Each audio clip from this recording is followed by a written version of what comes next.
imparables. Soy el pastor Brian Chalai y es una alegría que seas parte de esta comunidad. Hoy nos encontraremos con Dios en 1 Samuel, capítulo 1 al capítulo 2, versículo 11, para seguir creciendo en nuestra relación con Él. Recuerda estudiar estos capítulos antes de escuchar el episodio. Este no busca reemplazar tu estudio personal, sino motivarte y enriquecer. Con eso dicho, ahora sí, conversemos. ¿Qué verdad aprendemos sobre cómo es Dios y su dirección para nuestra vida? Padre, gracias porque podemos estar aquí contigo, podemos pasar este momento juntos y hoy vamos a hablar acerca de justo lo que estamos haciendo ahora, la oración. Entonces permítenos que podamos entender cómo crecer a través de la oración, cómo realmente seguir estando cada día más cerca tuyo y poder disfrutar de esta relación. Nos entregamos hoy a ti, Dios. En el nombre de Jesús oramos. Amén. Los dos libros de Samuel en realidad son una sola obra en 2 tomos, donde se registra la historia de 3 personajes que sobresalen en la historia de Israel: Samuel, Saúl y David. Con Samuel termina la etapa de los jueces o caudillos, siendo el último representante allí de los tiempos de anarquía, y se describe la integración de las tribus del pueblo en un cuerpo nacional gobernado por un único soberano, dando paso así a la monarquía y a la dinastía davídica. Samuel era levita, descendiente de Coré, que en Números capítulo 16 se opuso fuertemente a la decisión de Dios de convertir en sacerdotes a los hijos de Aarón. Esto es una evidencia de que los hijos no reciben castigos por los pecados de sus padres. Su padre se llamaba Elcana, que significa a quien Dios ha comprado, y su madre Ana, que significa afabilidad, un sinónimo de amabilidad. Como vivían a 19 kilómetros más o menos de la ciudad de Silo, donde estaba el santuario, Elcana, siendo levita, asistía regularmente a las 3 fiestas anuales que vimos en el episodio de Levítico 23 al 25, y especialmente a la Pascua, que simbolizaba la liberación de Egipto en el pasado, pero a la vez la liberación del pecado en el futuro por medio de Jesús. Aunque no se exigía sus servicios en el santuario, como muchos otros levitas durante el período de los jueces, Elcana subía como un israelita común con sus sacrificios propios. Y es interesante notar que, aunque como veremos en los siguientes capítulos, quienes oficiaban en el santuario eran corruptos y muy corruptos, y estaba lleno de favoritismos, su lealtad a Dios no dependía de las obras de otros. Elcana, además de con Ana, estaba casado con Penina. En este período del mundo se consideraba legítima la poligamia, y Dios, aunque no la aprobaba, la toleraba. Esto no era el ideal, sino una solución temporaria tolerada por Dios por la dureza del corazón de ellos. La voluntad de Dios para nosotros es la monogamia: un solo esposo y una sola esposa, unidos en matrimonio y como símbolo de la unión entre Cristo y su iglesia, dice Efesios capítulo 5. Por eso en los tiempos del Nuevo Testamento la poligamia ya descalificaba a un hombre para cualquier cargo religioso, como menciona 2 de Timoteo, capítulo 3, versículos 2 y 12, por ejemplo. Los celos entre estas dos mujeres, obviamente no tardaron en aparecer, impulsados principalmente ¿por qué? Porque Penina tenía hijos y usaba esto para oprimir a Ana, que no los tenía. Y aunque Elcana amaba a Ana y le daba hasta una doble porción como si hubiera tenido un hijo, el corazón de Ana estaba sumergido en una angustia de la cual le era difícil librarse. ¿Qué haría con el sueño de ser madre? ¿Qué haría con el deseo de formar una hermosa familia? El tiempo pasaba y nada parecía cambiar. Esa era la situación de Ana.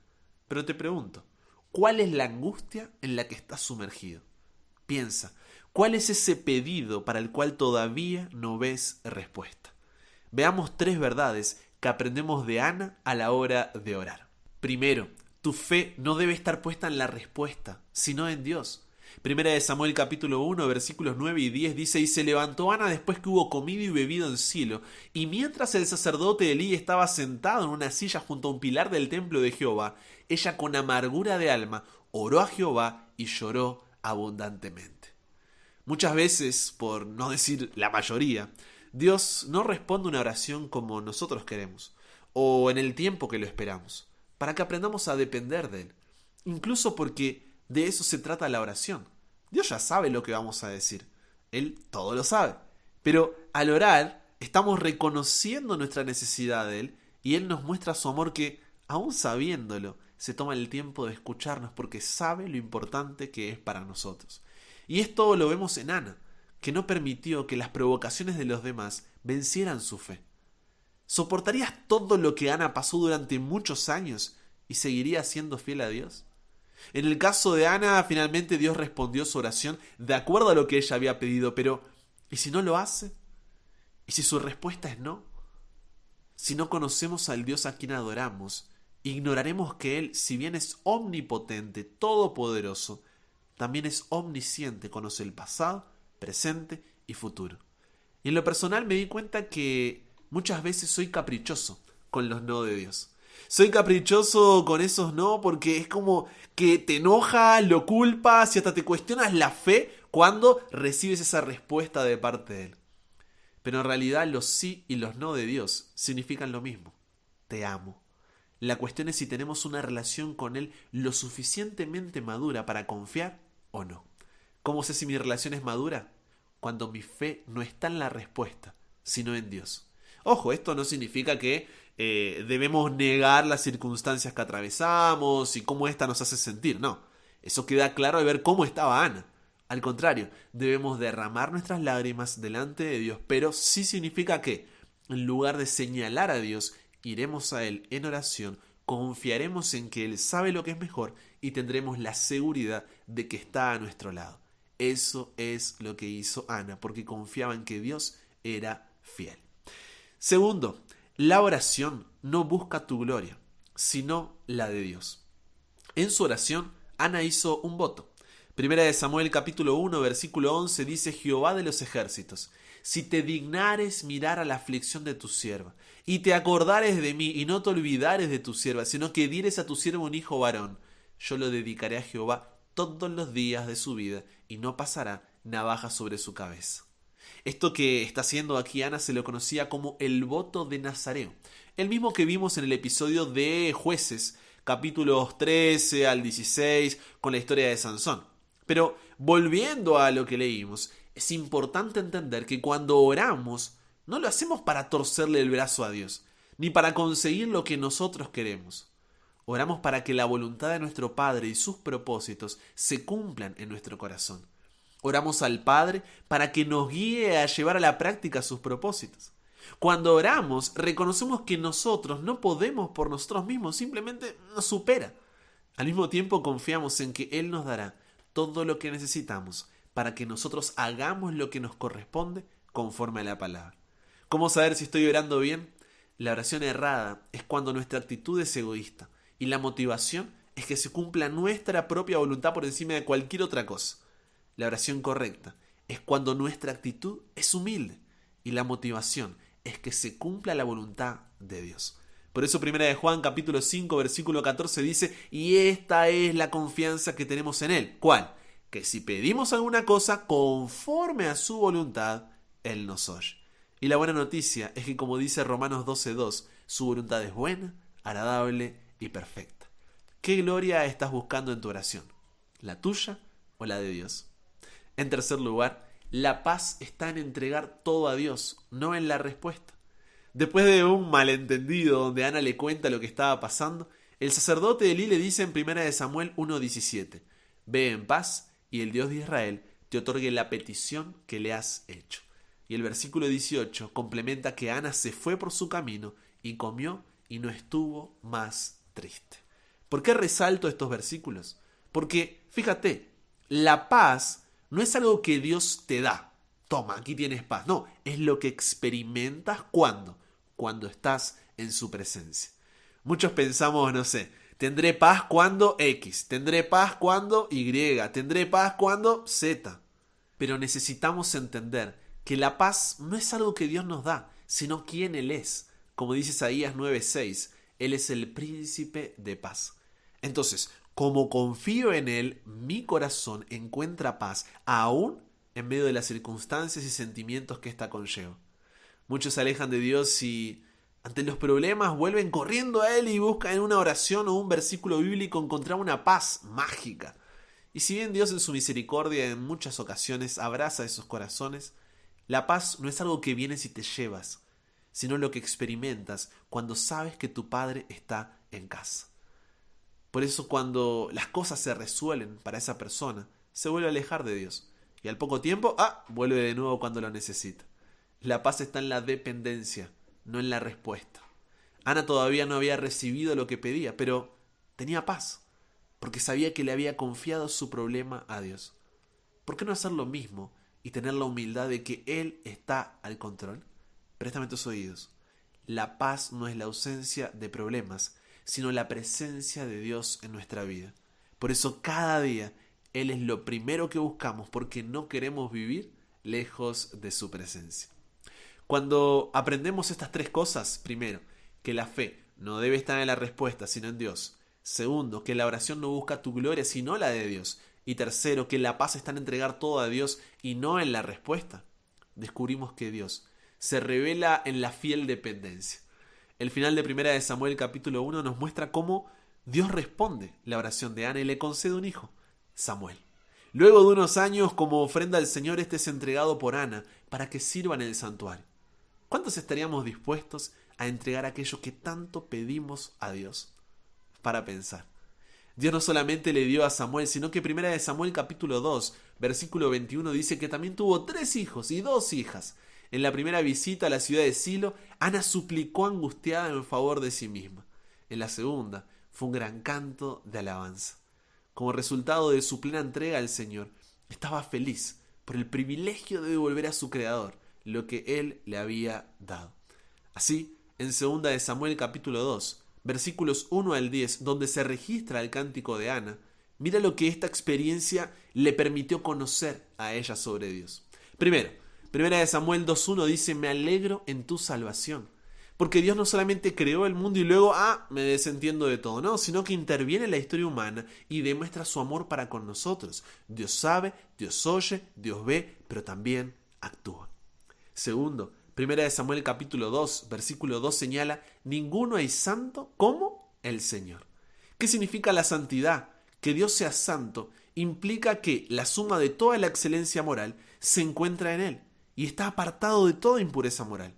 No hay mal en Él, es perfecto. Lejos está de ser como nosotros, y esto es algo que necesitamos reconocer para no limitarlo o simplificarlo. Tercero, continuando allí en 1 de Samuel capítulo 2, versículo 2, expresa así: no hay roca, no hay refugio como nuestro Dios. ¿Por qué sostenernos a nosotros mismos en un orgullo, arrogancia y soberbia, que son como la arena, cuando podemos construir sobre la roca firme que es Jesús? Esto nos lleva a vivir en su presencia para estar seguros.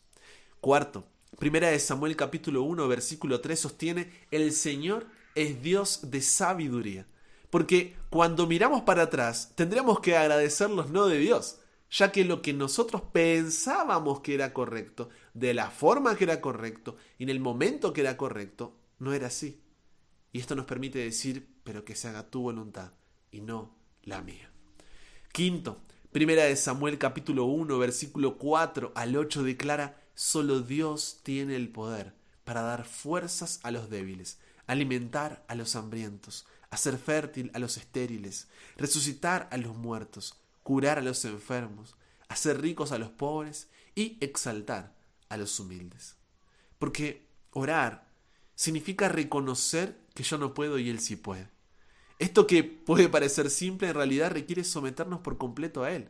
Y Ana comprendió lo que más adelante dijo el apóstol Pablo en Romanos capítulo 8, versículos 31, 37 al 39. Si Dios es por nosotros, ¿quién contra nosotros? Antes, en todas estas cosas, somos más que vencedores por medio de aquel que nos amó.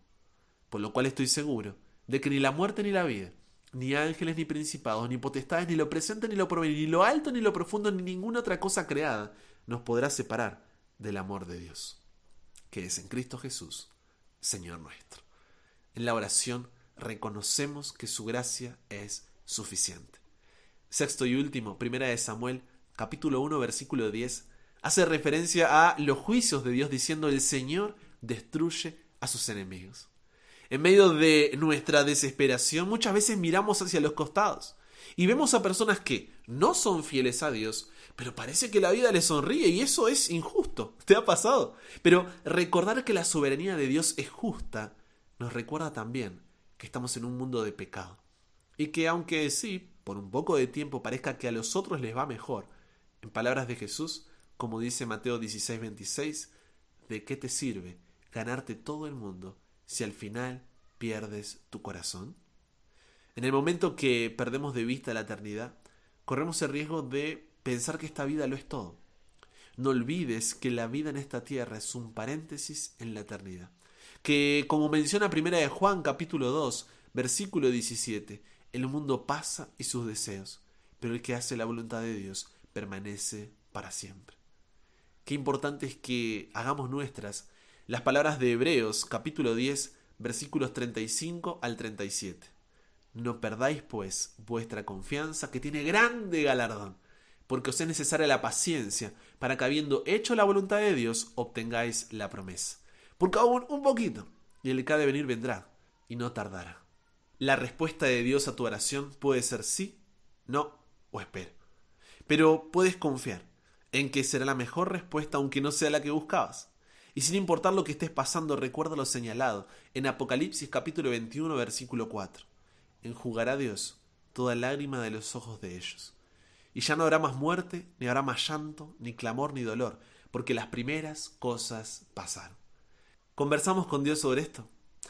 Padre, la verdad que todos tenemos una angustia en el corazón, así como la tenía Ana. Cada uno tiene su propia historia. Pero como dice 2 de Corintios capítulo 4, versículos 8 al 9 y 16 al 18, afligidos en todo, pero no agobiados. Perplejos, pero no desesperados, Padre. Perseguidos, pero no abandonados. Derribados, pero no destruidos. Por tanto, no desfallecemos. Antes bien, aunque nuestro hombre exterior va decayendo, sin embargo nuestro hombre interior se renueva de día en día. Pues esta aflicción leve y pasajera nos produce un eterno peso de gloria que sobrepasa toda comparación, al no poner nuestra vista en las cosas que se ven, sino en las que no se ven, porque las cosas que se ven son temporales, pero las que no se ven son eternas. No es fácil, Padre, no es fácil, pero que podamos recordar lo que vimos hoy, y que la fe no esté en la respuesta sino en ti, que la oración no busque nuestra gloria sino la tuya, y que podamos encontrar paz en entregarte todo en tus manos. Cámbianos, renuévanos, transfórmanos, somos tuyos. En el nombre de Jesús oramos. Amén. Y con eso llegamos al final. Comparte con otros lo que aprendiste hoy. Súmate a la comunidad en WhatsApp totalmente gratis si todavía no lo has hecho, para recibir una notificación en tu celular cada mañana, escuchar los episodios sin conexión, tener material extra, hacer tus preguntas, acceder a contenido exclusivo, y te espero en el siguiente para que nunca pares de aprender y nunca pares de crecer. ¿Por qué? Porque hasta el cielo no paramos.